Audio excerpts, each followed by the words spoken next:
ఆంధ్రప్రదేశ్ రాష్ట్ర వ్యాప్తంగా 10th class board exams కి సంబంధించిన ఫీజు షెడ్యూల్ తాజాగా విడుదల కాగా ఎస్ఎస్సి 2026 కి సంబంధించిన ఈ ఫీజు చెల్లింపును నవంబర్ 13వ తేదీ నుంచి ప్రారంభం కానుంది. అంటే ఎల్లుండి నుంచి ఈ ప్రక్రియ ప్రారంభం కానుంది. నవంబర్ 25వ తేదీ వరకు ఈ ఫీజు చెల్లింపును పూర్తి చేసుకోవాల్సి ఉంటుంది.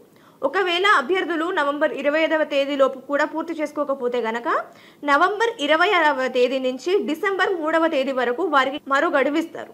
ఈ గడువులో అభ్యర్థులు వారి ఫీజుతో పాటు ఆలస్య రుసుము కింద అంటే లేట్ ఫీజు కింద 50 రూపాయలు కూడా చెల్లించాల్సి ఉంటుంది. మరింత పొడిగించుకుంటే గనక డిసెంబర్ 4వ తేదీ వరకు అంటే ఆలస్య రుసుముతో పాటు డిసెంబర్ 4వ తేదీ వరకు ఫీజు భర్తీ చేయాల్సి ఉంటుంది. ఇక డిసెంబర్ 4వ తేదీ వరకు భర్తీ చేసే ఆలస్య రుసుము ఫీజు వచ్చేసి 200 వరకు ఉంటుంది. డిసెంబర్ 4వ తేదీ నుంచి 10వ తేదీ వరకు మరో గడువు ఇస్తారు. ఈ గడువులోగా అభ్యర్థులు 200 ఆలస్య రుసుముతో పాటు వారి ఫీజు చెల్లించాల్సి ఉంటుంది. అంటే 200 రూపాయలు లేట్ ఫీజుతో పాటు డిసెంబర్ 10వ తేదీ వరకు చెల్లించాల్సి ఉంటుంది. ఇక్కడ కూడా అభ్యర్థులు ఆలస్యం చేసినట్లయితే డిసెంబర్ 11వ తేదీ నుంచి 15వ తేదీ వరకు మరో గడువు. ఇక్కడ అభ్యర్థులు లేట్ ఫీజు వచ్చేసరికి 500. ఈ 500 ఆలస్య రుసుముతో పాటు 15వ తేదీ వరకు పూర్తి చేసుకోవాల్సి ఉంటుంది. ఈ తేదీ వరకు అభ్యర్థులు వారి ఫీజు చెల్లింపును పూర్తి చేసుకోవాల్సి ఉంటుంది. అయితే ఈ షెడ్యూల్ విడుదల చేసిన తర్వాత ఏపీ ప్రభుత్వ పరీక్షల డైరెక్టర్ శ్రీనివాసులు రెడ్డి తెలిపిన వివరాల ప్రకారం అభ్యర్థులు ఈ షెడ్యూల్ ప్రకారంగా వారి ఫీజు చెల్లింపును ప్రకటించిన గడువు లోపే పూర్తి చేసుకోవాలని అధికారులు సూచించారు. ఇక్కడ రెగ్యులర్ అభ్యర్థుల విషయం చూసుకుంటే గనక వారు 125 రూపాయలు చెల్లించాల్సి ఉంటుంది.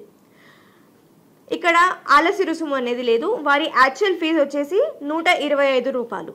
ఇది రెగ్యులర్ విద్యార్థులు చెల్లించాల్సిన ఫీజు. ఫెయిల్ అయిన విద్యార్థులు చెల్లించాల్సిన ఫీజు చూసుకుంటే వారి సబ్జెక్టు పరంగా అంటే 3 కంటే ఎక్కువ సబ్జెక్టులు ఫెయిల్ అయి ఉంటే ఆ విద్యార్థులు చెల్లించాల్సిన రుసుము 125 రూపాయలు. ఆ తర్వాత 1 నుంచి 3 సబ్జెక్టుల వరకు ఫెయిల్ అయిన విద్యార్థులు చెల్లించాల్సింది 110 రూపాయలు చెల్లించాలి.